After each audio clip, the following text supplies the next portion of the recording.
everyone. Today we are going to study the first chapter of class 12th, that is solid state.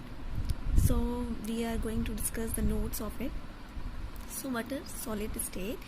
In solid state, the particles are held together very closely by some interparticle forces, and we know that we have the vibrational motion is present in solid metals.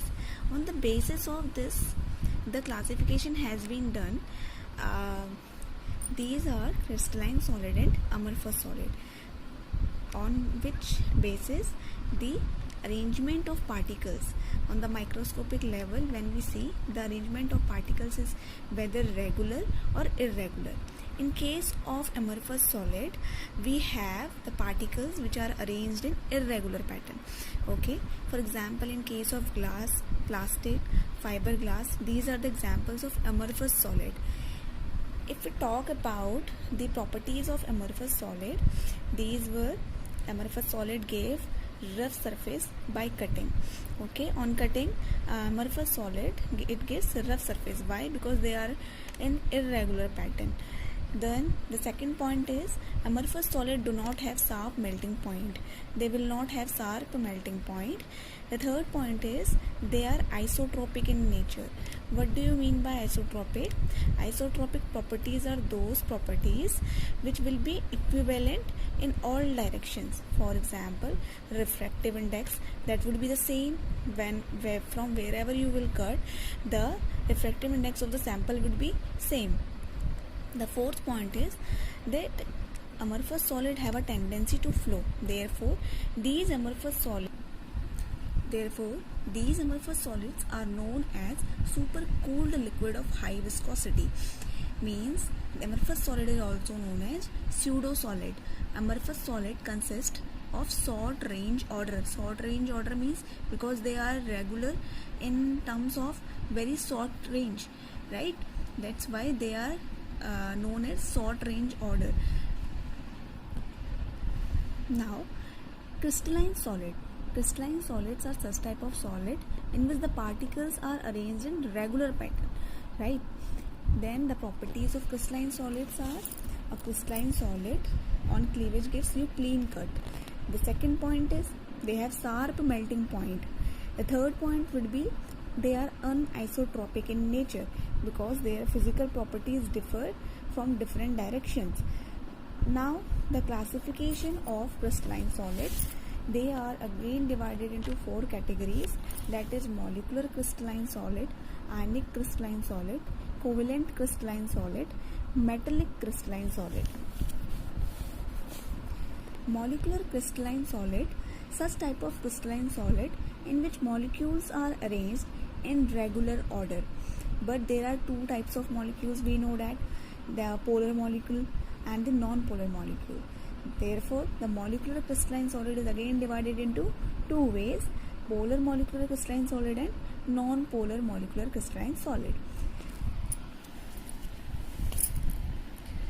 Now, the polar molecular crystalline solids example are such type of crystalline solid where the regular pattern is observed, and the examples were solid CO2, ice, solid ammonia.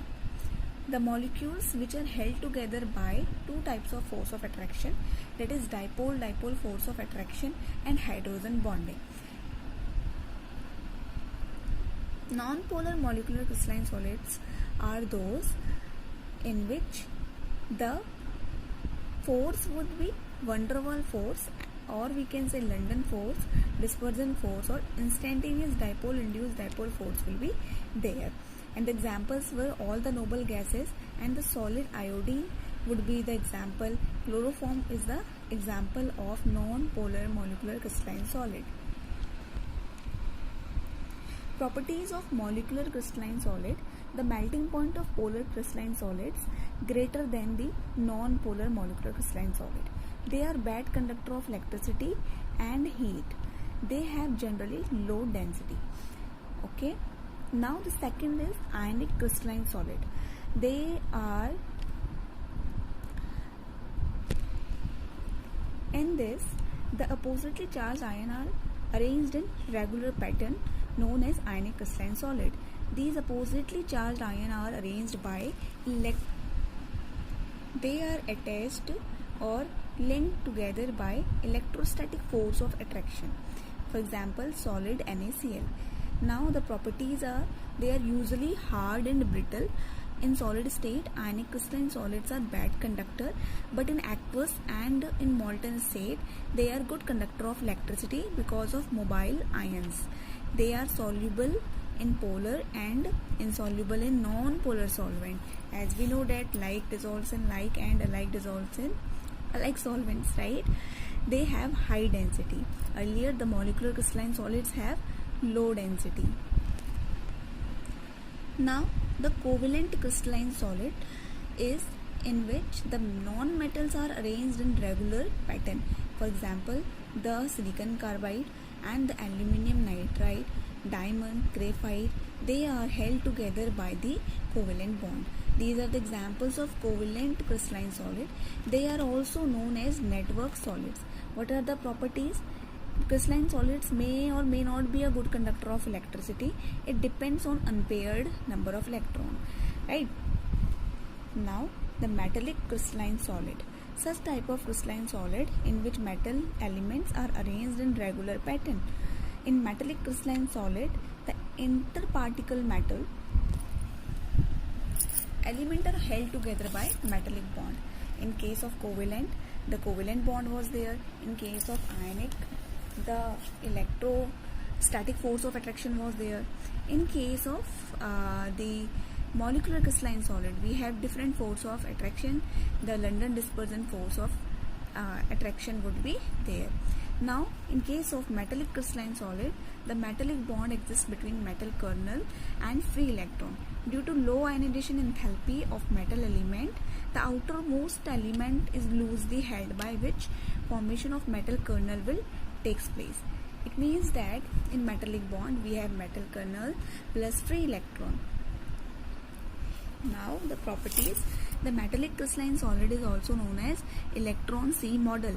Metallic crystalline solid is a good conductor of heat and electricity due to the presence of the mobile electrons or the free electron.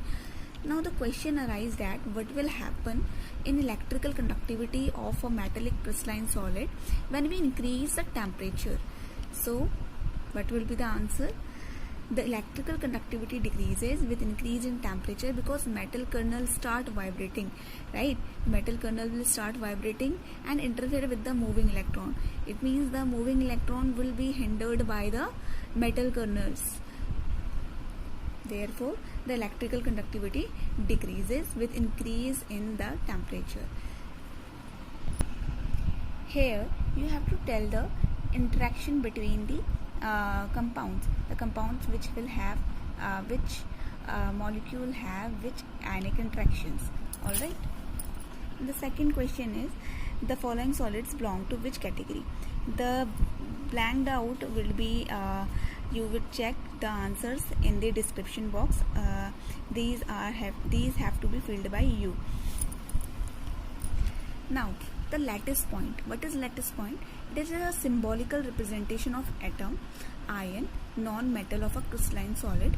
It is represented by dot. Means the dot represents the ion, molecule, non-metal and atom. Okay. We will talk about crystalline solid. Then the crystal lattice. What is crystal lattice? A regular 2 or 3 dimensional arrangement of atoms, ions, molecules known as lattice point in a space is known as crystal lattice. Okay. The points in a 3-dimensional or a 2-dimensional when they were joined. This is known as crystal lattice or a space lattice.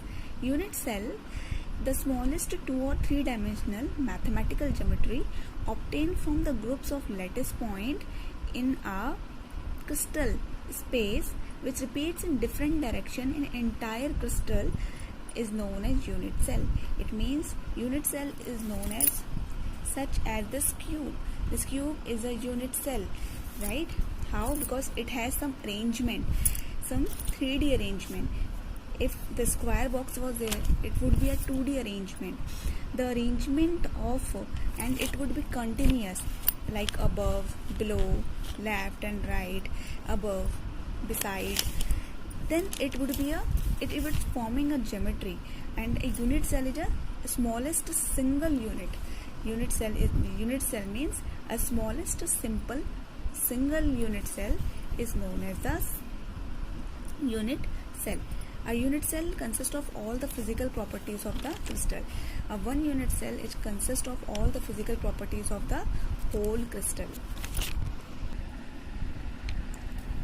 The formation of unit cell depends on angle and edge length. Now the types of unit cell on the basis of position of sphere. What is sphere here? The lattice point, the atom, the ion, the molecule is your sphere, right? On the basis of position of sphere, there are four types of unit cell. First is simple unit cell. Such type of unit cell which is obtained from the sphere, which is only present in the corner. When all the atoms are present at corners, then it is known as simple unit cell. Second one is body centered unit cell. Such type of unit cell which is obtained from the sphere, present at the corner as well as the center of the body. Present at the corner as well as the center of the body. It is known as body centered unit cell. Then third is face centered unit cell. Such type of unit cell in which the spheres are present in the corner as well as each face of the geometry. Now we know that the cube has 6 faces. So it means the corners one, and the faces. Each face has the one sphere. And the last one is and-centered unit cell. Such type of unit cell which is obtained when it is present at the corner as well as at the center of any two opposite faces. When present at the center of any two opposite faces and at the corner.